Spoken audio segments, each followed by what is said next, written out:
കേരളത്തിന്റെ ചുമതലയുള്ള ബി.ജെ.പി. നേതാവ് പ്രകാശ് ജാവ്ദേക്കർ ഇ.പി. ജയരാജനുമായി നടത്തിയ കൂടിക്കാഴ്ച സംബന്ധിച്ച് പ്രതികരിക്കാൻ തിരഞ്ഞെടുപ്പ് ദിവസം തന്നെ ഇ.പി. ജയരാജൻ തിരഞ്ഞെടുത്തത് ബോധപൂർവമാണെന്ന സംശയം ബലപ്പെടുന്നു.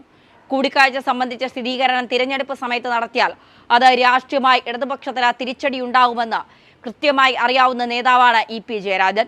ഇടതുപക്ഷ മുന്നണിയുടെ സംസ്ഥാന കൺവീനർ കൂടിയായ ഈ ഉന്നത CPM നേതാവ് പാർട്ടിയെ വെട്ടിലാക്കാൻ ഇത്തരമൊരു പ്രസ്താവന നടത്തിയെങ്കിൽ അതിനു പിന്നിൽ വലിയ ഗൂഢാലോചന നടന്നിട്ടുണ്ടാകാമെന്നാണ് രാഷ്ട്രീയ നിരീക്ഷകരും സംശയിക്കുന്നത്. ബി.ജെ.പിയുടെ സ്ഥാനാർത്ഥികൾ മികച്ചവരെന്ന ഇ.പി. മുൻപ് പറഞ്ഞതുകൂടി കൂട്ടി വായിക്കുമ്പോൾ ഒരു സാധ്യതയും തള്ളിക്കളയാൻ കഴിയുന്നതുമല്ല. മുൻ കേന്ദ്രമന്ത്രി കൂടിയായ പ്രകാശ് ജാവ്ദേക്കർ മുൻകൂട്ടി അറിയിക്കാതെ ദല്ലാൽ നന്ദകുമാറുമൊത്ത് ഇ.പി.യെ കാണാൻ മകന്റെ ഫ്ളാറ്റിലെത്തുമെന്ന് CPM നേതൃത്വവും വിശ്വസിക്കുന്നില്ല. ജയരാജൻ പറയുന്നത് ശരിയായിരുന്നുവെങ്കിൽ അദ്ദേഹം ആ വിവരം പാർട്ടിയെ അറിയിക്കണമായിരുന്നു എന്നാണ് മുതിർന്ന CPM നേതാക്കൾ പറയുന്നത്. ഇക്കാര്യം പാർട്ടി യോഗത്തിൽ ഉന്നയിക്കാൻ തന്നെയാണ് നേതാക്കൾ തീരുമാനിച്ചിരിക്കുന്നത്. ഇതോടെ ബ്രാഞ്ച് തലം മുതൽ കേന്ദ്ര കമ്മിറ്റി യോഗത്തിൽ വരെ ഇ.പി.ക്കെതിരെ കടുത്ത വിമർശനം ഉയരുമെന്ന കാര്യവും ഉറപ്പായിട്ടുണ്ട്. ഈ ലോക്സഭാ തിരഞ്ഞെടുപ്പിലെ ഇ.പി. ജയരാജന്റെ പ്രവർത്തനങ്ങളും അവിടെ പരിശോധനയ്ക്ക് വിധേയമാകും. ഇ.പി. കേന്ദ്ര കമ്മിറ്റി അംഗമായതിനാൽ CPM കേന്ദ്ര കമ്മിറ്റി തന്നെയാണ് നടപടിയുടെ കാര്യത്തിലും അന്തിമ തീരുമാനമെടുക്കുക. കേരളത്തിലെ ഇടതുപക്ഷ മുന്നണിയുടെ കൺവീനർ തന്നെ ബി.ജെ.പി. നേതാവുമായി ചർച്ച നടത്തിയെന്ന വാർത്ത പശ്ചിമ ബംഗാളിലും തൃണമൂൽ കോൺഗ്രസ് ആയുധമാക്കുന്ന സാഹചര്യത്തിൽ ബംഗാളിൽ നിന്നുള്ള CPM കേന്ദ്ര കമ്മിറ്റി അംഗങ്ങളും ഇ.പി.ക്കെതിരായ നിലപാടാണ് സ്വീകരിക്കുക എന്ന കാര്യം ഉറപ്പാണ്. അതേസമയം ഇ.പി. ജയരാജനെ അധികം താമസിയാതെ തന്നെ ബി.ജെ.പിയിൽ എത്തിക്കുമെന്ന ഉറപ്പ് പ്രകാശ് ജാവ്ദേക്കറും ശോഭാ സുരേന്ദ്രനും പ്രധാനമന്ത്രി നരേന്ദ്രമോദി ഉൾപ്പെടെയുള്ളവരെ അറിയിച്ചതായാണ് സൂചന.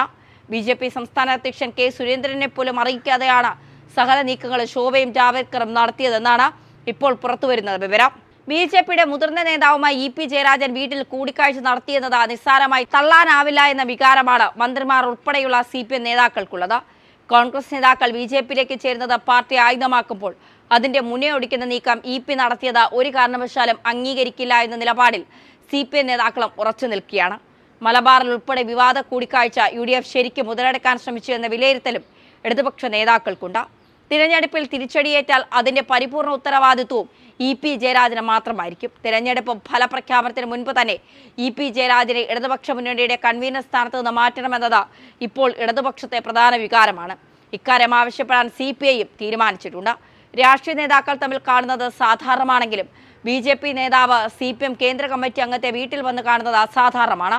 അങ്ങനെ ഒരു കൂടിക്കാഴ്ച നടന്ന ശേഷവും ജയരാജൻ പാർട്ടി അറിയിക്കാത്തത് കൊണ്ട് തന്നെ ജയരാജൻ സംശയത്തിന്റെ നിഴലിൽ ആണിപ്പോഴുള്ളത്. ജാവ്ദേക്കറുമായുള്ള കൂടിക്കാഴ്ച മൂടിവെച്ചത് കടുത്ത പാർട്ടി വിരുദ്ധമായ നടപടിയായതിനാൽ നടപടിക്ക് അതുതന്നെ ധാരാളമാണ്. തിരഞ്ഞെടുപ്പ് ദിവസം തന്നെ കൂടിക്കാഴ്ച സംബന്ധമായ വെളിപ്പെടുത്തൽ നടത്തി പാർട്ടിയെയും മുന്നണിയെയും തോൽപ്പിക്കാൻ ശ്രമിച്ചതിന് CPMൽ നിന്ന് പുറത്താക്കപ്പെടാനുള്ള കുറ്റമാണ് ഇ.പി. ചെയ്തിരിക്കുന്നത്.